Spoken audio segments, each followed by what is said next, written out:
Dengue না chikungunya আপনি কোন রোগে আক্রান্ত এবং কি করবেন? মূলত আমরা আজকে এই বিষয়টা নিয়েই কথা বলবো। আমি professor Mohammad Ali, medicine specialist.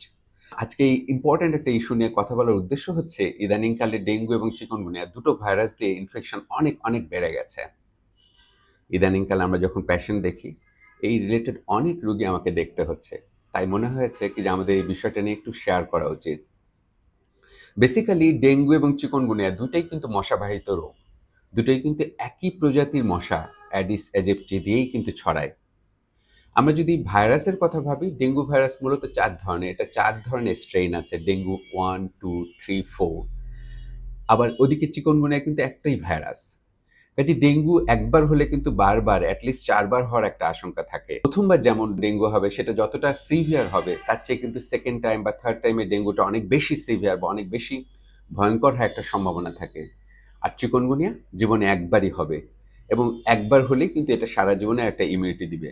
কাজেই এখান থেকে আমরা একটা জিনিস বুঝলাম কি যে ডেঙ্গু এবং চিকুনগুনিয়ার হওয়ার একটা সম্ভাবনা। এরপরে আসেন কি যে আমরা কিভাবে বুঝবো যে আপনার ডেঙ্গু হয়েছে না চিকুনগুনিয়া?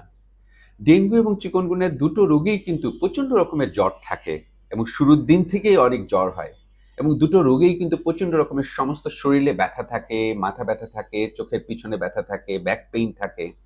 কিন্তু আলাদাভাবে যেটা খুব গুরুত্বপূর্ণ চিকুনগুনিয়ার ক্ষেত্রে সেটা হচ্ছে জয়েন্ট পেন। চিকুনগুনিয়ার অধিকাংশ রোগীর জ্বরের পাশাপাশি জয়েন্ট পেন থাকে। শরীরের যেসব ছোট গিরা, বড় গিরা, যেগুলো হাতের গিরা বা পায়ের গিরা, এগুলো অ্যাফেক্টেড হয়ে যায়। এসব গিরায় অধিকাংশ রোগীদের ব্যথা থাকে। কিছু, কিছু রোগী দেখা যায় যে ব্যথার পাশাপাশি এসব গিরাগুলো ফুলে যায়।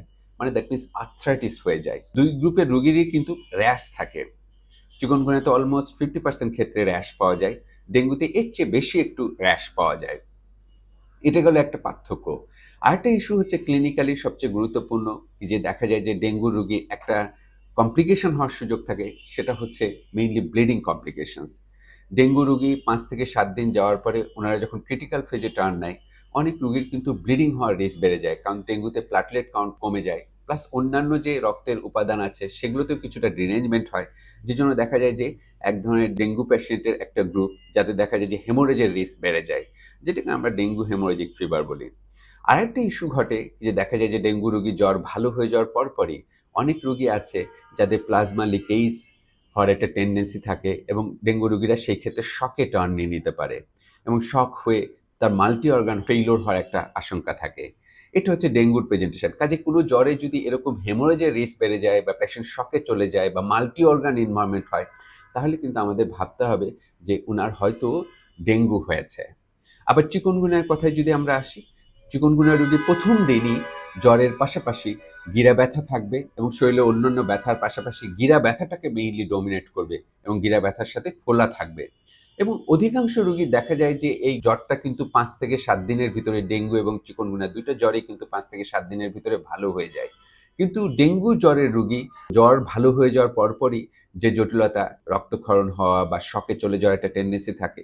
আর চিকুনগুনিয়া রোগীর জ্বর ভালো হয়ে যাওয়ার পরে যেটা আশঙ্কা থাকে সেটা হচ্ছে গিরা ব্যথাটা থেকে যেতে পারে। Almost 50% of the patient chikungunya দেখা যায় যে ৩ মাসের ভিতরে গিরা ব্যথাগুলো ভালো হয়ে যায়।